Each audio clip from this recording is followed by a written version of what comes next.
Hey, this is Professor Game, where we interview successful practitioners of games, gamification, and game thinking who bring us the best of their experiences to get ideas, insights, and inspiration that help us in the process of getting our students to learn what we teach. And I am Rob Alvarez. I'm the founder of Professor Game and professor of gamification and games-based solutions at IE Business School, EFMD, EBS University, and many other places around the world.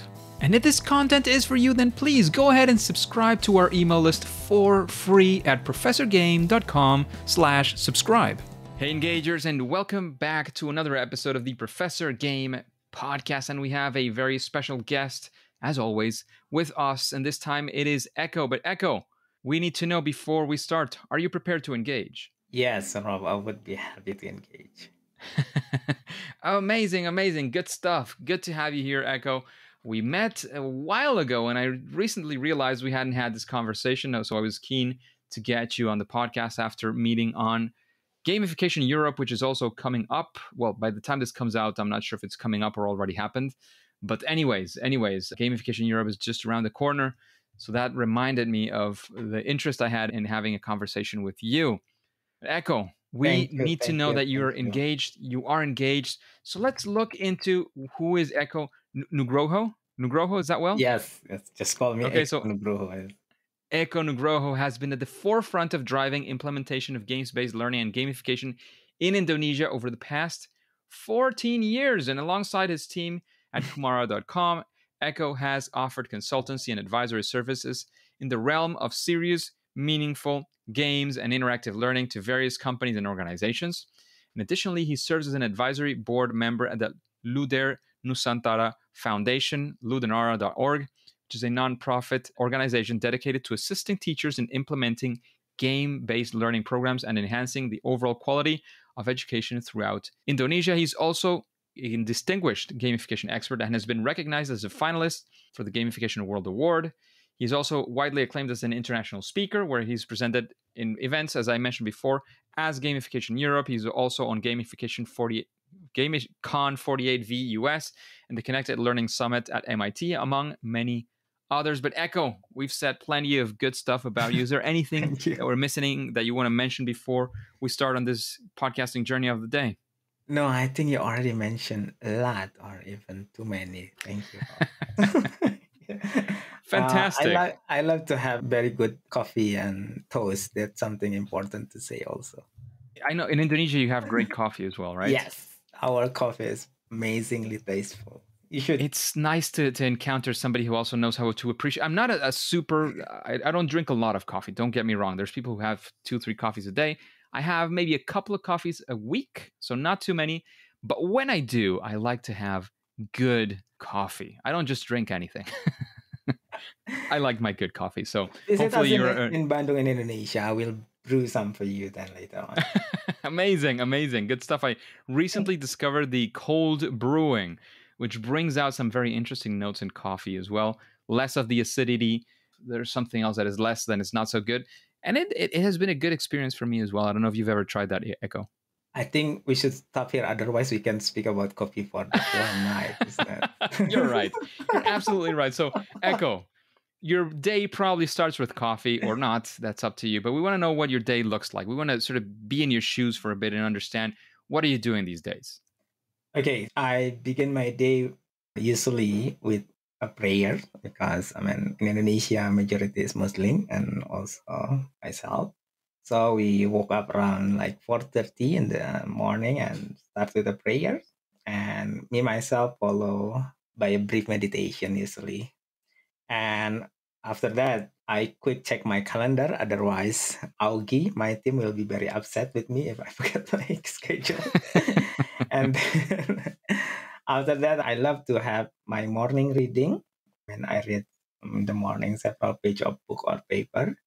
And usually also continue it to have like small discussion with my wife. And then after that our family enjoy breakfast around 7 a.m. with my doctor. I have a very lovely doctor. And after breakfast, we do morning exercise. We love to walk, jogging, or swimming. And usually we spend some time after, until 9 in the morning. Afterward, my wife, daughter, and I each focus on our individual tasks. We work from anywhere, basically, most of the time. And we usually wrap up our work by 5 or 6 p.m. We have this rule that we need to shutting down our laptop by 5 or at very late at 6 p.m.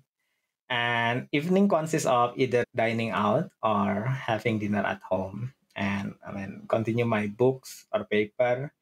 And usually we have 2 episodes of kid series or anime with my daughter before then we go to bed around 9 p.m. So that's my working days. And on the weekend, we often go for camping trips. If we're not going for camping, we have brunch at our favorite restaurant and followed by some quality movie and game time usually. So that's my day basically. Amazing. It looks like you have plenty of things and it's very structured. There's plenty of people who like to have structured days, and that is amazing. It works for you, I'm guessing. So keep at it. Meditations, it sounds like a very good way to start the day, amongst other very good things as well, Eko. So thank you for sharing that. Anybody wants to structure their day, that is a very good example of some of the things you could be doing for sure. So, Eko, let's dive into story mode at this point. We want to know, and we go all in always like this. We want to know of your favorite fail or first attempt in learning, especially, of course, in the world of game-based learning, gamification, and so on. We want to be there with you, be at the ground level, and the trenches with you, fighting that war that you were fighting against wherever you were not actually able to reach at that point. We want to take those lessons. We want to be there with you. And of course, we are aware of the NDA. So if you don't want to name any names, that is perfectly fine. We're more interested in the experience and the story than anything else. Okay, this is one interesting question, really.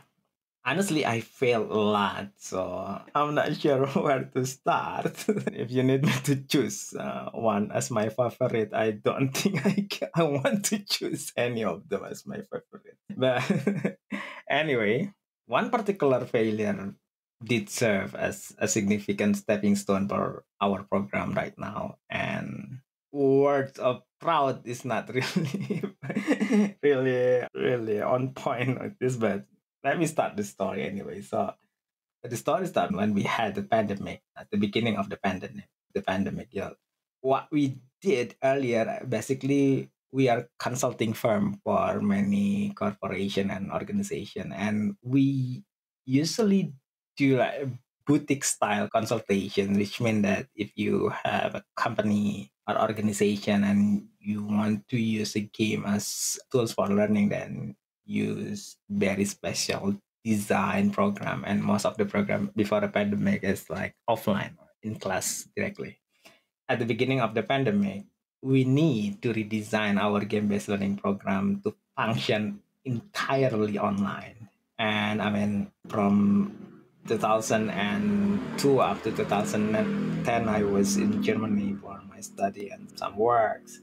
I remember the time in 2002 when I arrived in Germany for the first time, I had like my internet connection in my apartment, like 100 megabytes per second. So when I back to Indonesia in 2010, our internet connection speed is still less than 10 megabytes. Now it's better, honestly, but during the pandemic, our internet speed is like 10 to 20 megabytes per second. So we need to, again, we need to redesign our game-based learning program to function entirely online. So with whatever limitation we have, we try to redesign everything, think through what kind of platform that we can use. And honestly, we worked quite hard to design it. And an opportunity emerged when one of our partner company expressed interest in implementing the program. Honestly, at that point, that was very elite program. That was for their executive learning initiative. And the participants are their senior leaders. So for us, that was a tremendous opportunity. And we already designed what we call multiplayer digital board game that capable of accommodating 8 to 16 players. And I mean, we designed because of some limitation, but we're really proud at the time because I think we found a way to design what we call a large group multiplayer game. So we test the game and the overall learning program, and our confidence was high that everything would run smoothly, honestly. And our partner is one of the biggest company anyway in Indonesia. So we set up our team at the most sophisticated place to make sure the internet connection and everything work well, because our partner company is also one respectable company. So we don't think there will be any connection or any technical difficulty. So we are ready to go. When the program starts, I eagerly explain everything. I'm really proud with the program and the game. And we used Zoom at that time. And then I eagerly share the game links and log in, because the idea is that every participant can just jump in, log into the game, and then we can engage together in the game. But then issues arose. I mean, some participants reported difficulty joining the game. So start like one participant, this is one senior leader, he said that, Eko, I don't think I can log into the game, he said. I said, what? I don't have any problem. And then followed by the others. And then we have like 20 participants. Only two of them can log into the game. Wow. So imagine that, yeah, you have 20 senior leaders. After like 15 minutes, you claim this is going to be the first pilot of multiplayer game-based learning program, the first in Indonesia, and etc. etc. And suddenly, 18 senior leader cannot log into the game. I said, okay, wait. And then I'm sweating. Yikes. And then imagine that you have almost 10 years of experience facilitating game-based learning, and that was awful. And then I said, okay, sir, can you share your screen? I said, and then, okay. And then one of the most senior leaders shared his screen. And I realized at that time that our gaming platform that we use at that time was blocked by the company network. Oh, goodness. Because this is, I can mention, this is like a banking company. This is banking, so they have very tight security. Yeah, strong security and stuff. Oh God, so nice. So I think even more, my team look at me and okay, but the first thing I know about facilitating game listening is that you need to project confidence. But at that time, I'm not sure I'm really projecting confidence. Anyway, did I stress out? Absolutely. However, after some, I don't know what really happened. I'm just quite a blank at that time, but I quickly adapted. I thinking, I'm like, okay, I think I can running the game myself, I said, and then asking the participant just to provide their instructions, where they want to go and what they want to move. And fortunately, our game was turn-based, and it's possible to do that. We designed the game basically turn-based, group points, and the participant also already in groups, which basically is the situation. So we proceed with the game and the session. While it went reasonably well, the technical problem and my initial stress likely made it one of my less optimal session, I think, if I cannot say my worst session. So did I fail to deliver an optimal session? Yes, absolutely. That was one of the worst. However, that experience become very valuable learning opportunity for me and my team. Of course. Honestly, it's inspired us to develop what we call now a facilitated game-based learning sessions. So this is a game-based learning session that fully facilitated by capable facilitator, and the participant don't need to access the game by themselves. And we also design a very specific facilitation protocols, and we also refine our game design approach to ensure that all of our facilitated game-based learning program optimize the experience for both the participant and the facilitator. And the rest is history, basically. We have successfully conducted facilitated game-based learning session for major corporation and organization in Indonesia. And basically that what I said last time in Gamification Europe. And additionally, we have developed a social program to assist teachers in implementing. Okay, but I'm gonna pause you there, because I love this story, definitely. Yeah. But maybe you want to get into that when we actually talk about a huge success, which I think is part of what you're talking about right now. And I wanted to dive deeper. So that's why I'm pausing you, especially because I wanted to take a step back and say, look, You changed the way that you do your game-based learning. But if you had to deliver something similar to what you were doing, the option of going for facilitation was maybe not there for whatever reason, or what other alternatives could somebody have? What are the things to think about when you face these kind of technology, connectivity, security issues? Do you have any thoughts on that? Honestly, I've been at that point of time, I'm not really thinking. Yeah, this is very hard question. No, I've never thought about it. Basically, I mean, the opportunity is there for me, and but if I need to redesign everything again, and at this point of time, we design multiple program both for facilitated and we call it unfacilitated. But my point talking about this approach is because this facilitated game-based learning program, at least for Indonesia, this is encompass a lot of things because by this approach we don't have any technical problem. We can also facilitate the session all over Indonesia with online, and we try to push the approach or a lot of other things. But now we have the technology is so much better now, and we have more access to a lot of things, and we have more experience. So we have honestly now we have a lot of more flexibility to develop whatever program that we love. So I hope we never face that kind of situation again. Amazing. Thank you for that experience. Yeah, but my point shared. is that why I want to share this is because sometimes when we talk about game-based learning, I mean, you are in Europe. I mean, I will spend my time in Europe. I visit US.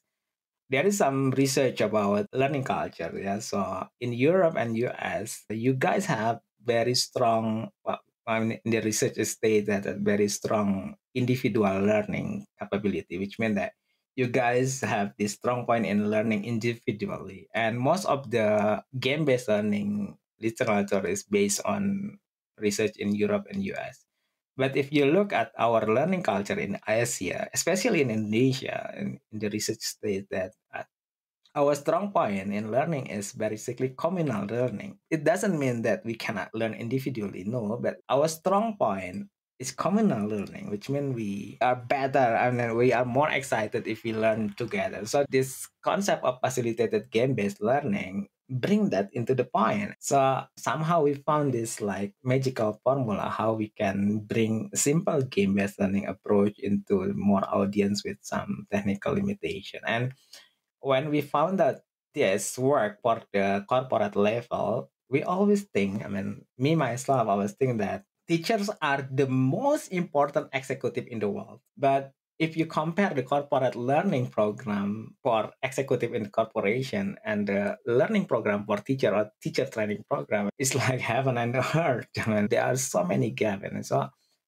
in Kumara, in my company, we always believe whatever we know it's work for the corporate sector, we need to bring it to teacher because teachers are the most important executive in the world. So after we found out that we can develop this kind of facilitated game-based learning program, we work with a foundation. I mean, partially the foundation is founded also by me, but now it's like completely, I'm just like the advisor. I said, let's do this. I mean, and for the last 3 years, believe it or not, we engage with more than 80 schools all over Indonesia in 6 different cities, and we train more than 300. Even now, our alumni is more than 2,000 teachers. So they can use any existing game around us, around their environment to be used in the what we call classroom facilitated game-based learning. Amazing. No, that's I'm not calling that my favorite failure because I don't want that to be happen again. But I think that something bring a lot of joy in the process. Yes. Amazing. And I think that definitely qualifies for one of those times when actually things went very, very well. So let's actually jump into a question because we want to sort of pick into your brains and see how these things work for you. We'd like to know of the process, the steps, when you're coming up with game-based learning or gamified solutions. How do you do it, essentially? Do you have to come up with something new from scratch? What happens? Does it happen in your brain? How does your team organize? I don't know. What's the way in which this comes actually into fruition? That's very interesting question. We try to formulate this in one of our programs. So basically, we have what we call game design program since 2014. We try to formulate this way of thinking. And I'm not saying we're already successful, but nowadays our recent approach is quite we have like significant improvement in the way we try to, how you call it, socialize or try to bring this process. We in Kumara we have what we call Kumara ADM process. ADM, the A is stand for after event, D is for delivery, and the M is for mechanics. So when we design a game-based learning and gamification program, first we need to prioritize understanding the program goal or objective or what we want to achieve after the event of the session.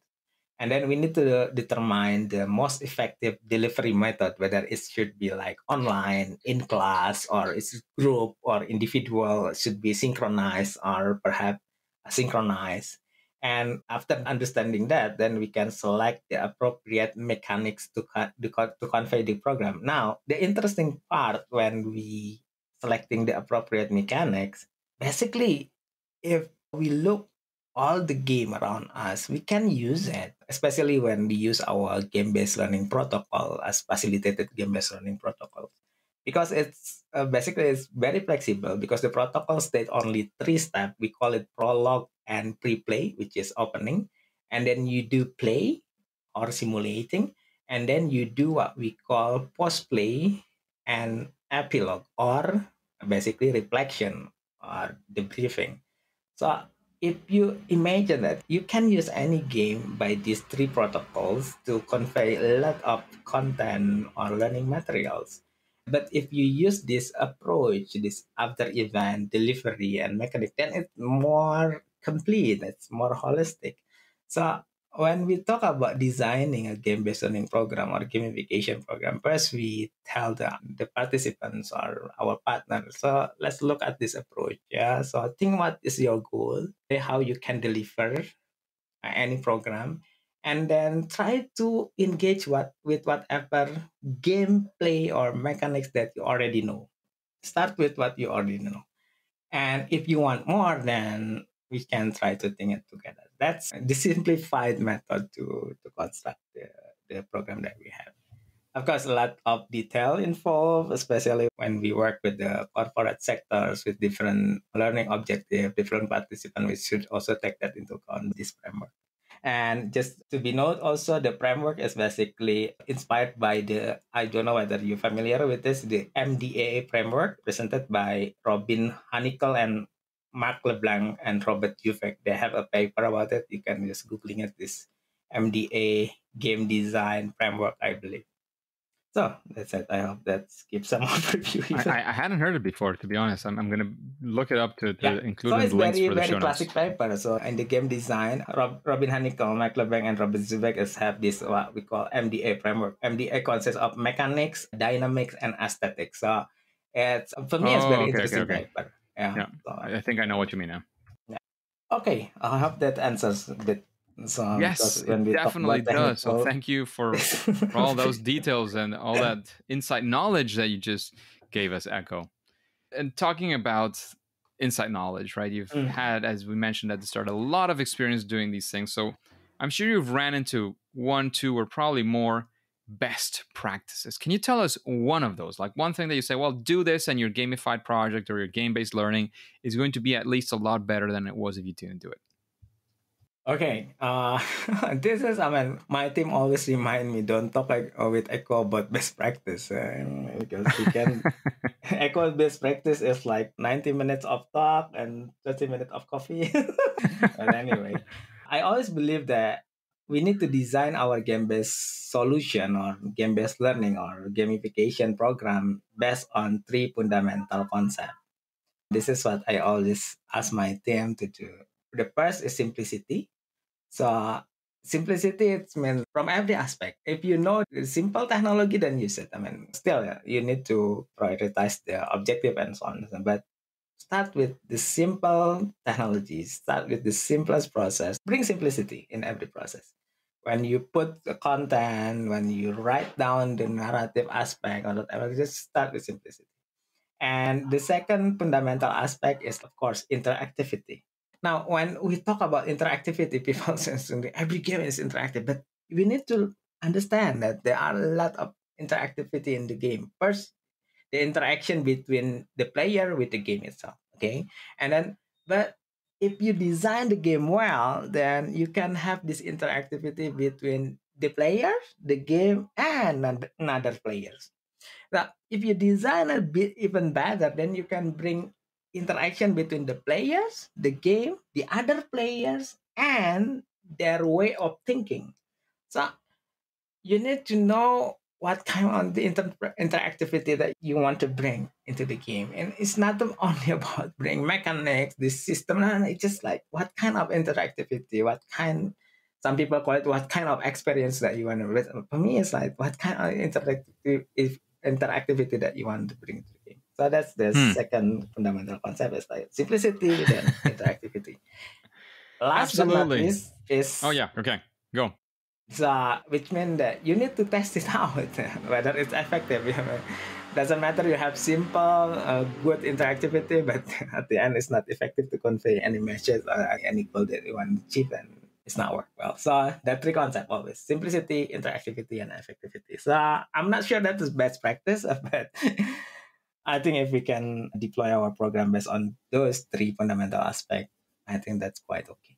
Amazing. Thank you for that. And now we have the quick fire questions. We have the first one is, after hearing these questions and the interactivity in the podcast, is there somebody that comes to your head that you would say, well, I would like to hear this person answering those questions, a future guest for Professor Game? No, I can. I mean, I love to learn, but if I can recommend you your future guest. I believe having my mentor and partner, Scott Osterweil from MIT Education Arcade, as a guest on your podcast would be fantastic choice. Partly because I miss Scott, so, so I think he's very well respected game designer and game-based learning activist in the world. So I think amazing. If you can help us get in contact, that would be brilliant. That would be, that's really possible.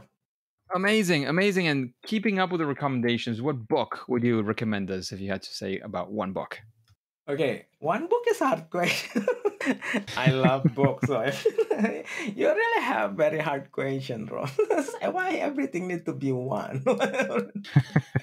Anyway, no, my point is that because since I'm married with my wife, we have this commitment, one book a month, each of us at least, and then now we have our daughter, so at least every month we have 3 books, at least every month. So, and we always choose our favorite. Sounds like a very good plan to have, to be honest. And we always choose our favorite book, so it doesn't make sense if you buy a book that you don't like.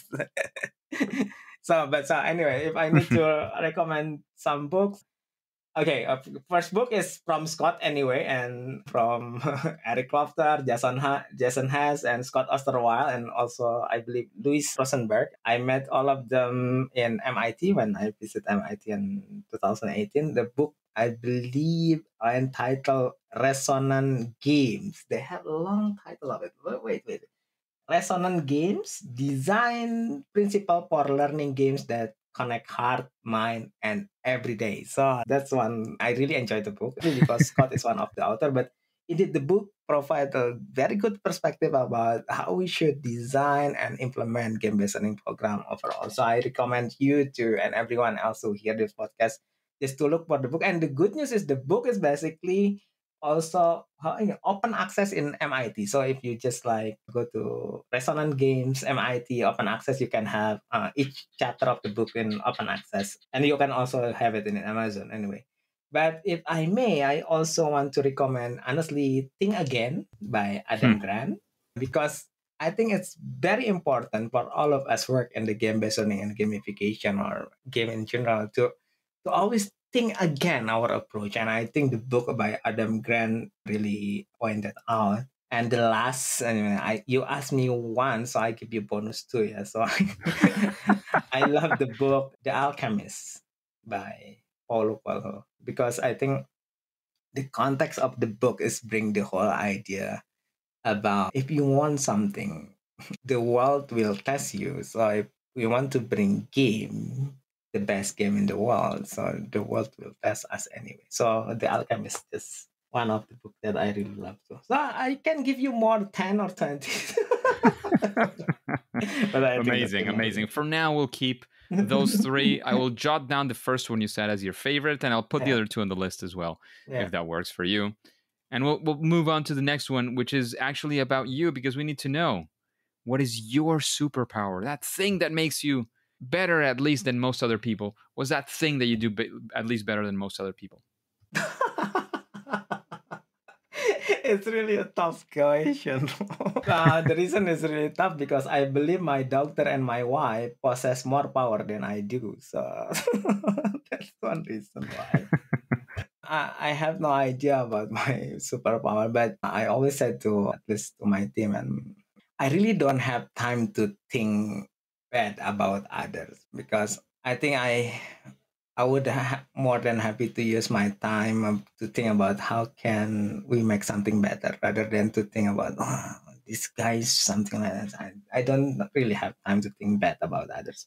It doesn't mean that I don't have anybody that's doing bad thing to me. No, I mean, but even though if there is somebody doing bad thing to me, I don't want to spend my time to think about that too much, because I believe everybody do everything for good reason. And so that's one thing that I keep practicing, at least until now. But if related with game-based learning and gamification, I don't know whether it's superpowers, but I have this my firm belief in the what we call transformative potential of games to address a lot of issues, also the global issues.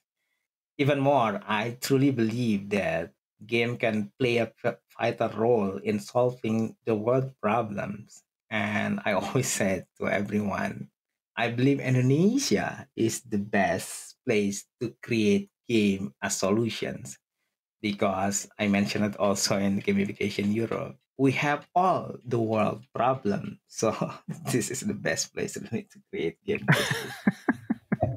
So you name it, we have all the problem that you have. So even more, yeah. So, so I don't know that superpower or not, but I'm living in the best country to create game as solution, and I truly believe, even my wife called it, I just like, I mean, blind love to the game. So I believe we can use game to solve any problem. That's it. Hopefully we can, or we can at least use those strategies to find those solutions. No, that's why I recommend you The Alchemist. I believe, because I believe I have a lot of problem along the way. Absolutely. And you mentioned difficult questions before. Well, this one is going to be more difficult, and this time it is about the one game that you would call your favorite game. If I told you what is your favorite game, what is your answer, Eko? Rob, this is really hard. I learned game design and in Germany for like almost like 6 years, 7 years. So when I went back to Indonesia, we bring like more than 300 collection of board games from Germany. But I fall in love in game through, I don't know whether you know it, it's Catan, the board games. Yeah, so Catan. It's a German board game called, I don't know the spelling. Catan. In German, we call it Catan.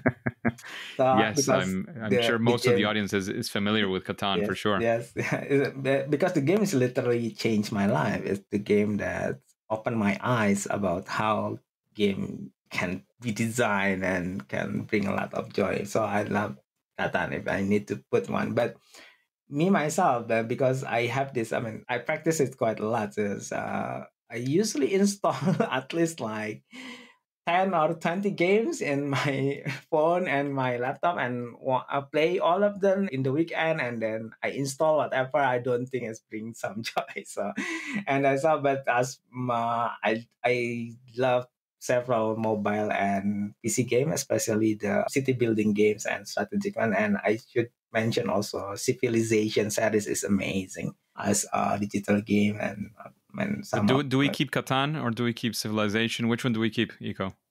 Can I keep two of them? And another one is not because my daughter play Roblox, so I bounded to say I love Roblox. You cannot force me to choose, because I bounded my situation to fall in love to Roblox. So yes, Catan, Civilization, and Roblox.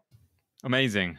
Thank you for your answer. And before we let you go, Please let us know where we can find out more about what you're doing, your academy, all the interesting stuff you're doing, where we can find that information. Is it a web page, several web pages, social media, wherever you want to lead us to before we take off?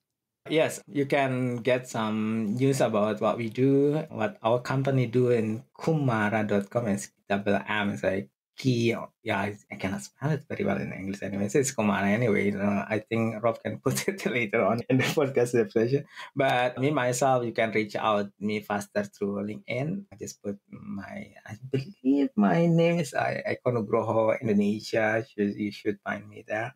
Or in my Instagram, because I'm practicing to write down daily, mostly in Indonesia, but now I believe we have like translations features in both of the platforms. So I don't think you will find it easily to understand whatever I write through those translation features.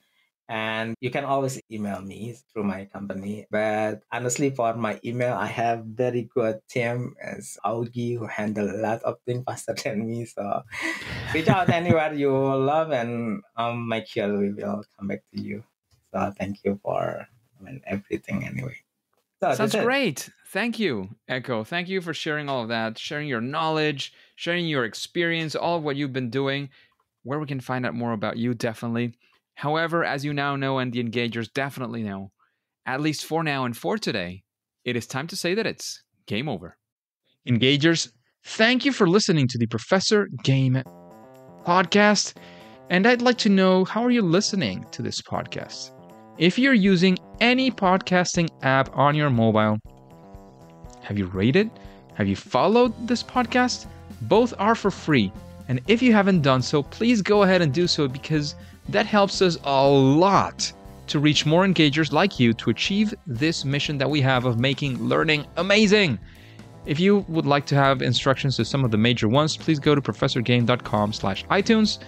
And of course, before you go on to your next mission, please remember to subscribe or follow for absolutely for free using that favorite podcast app we were talking about just seconds ago, and listen to the next episode of Professor Game. See you there.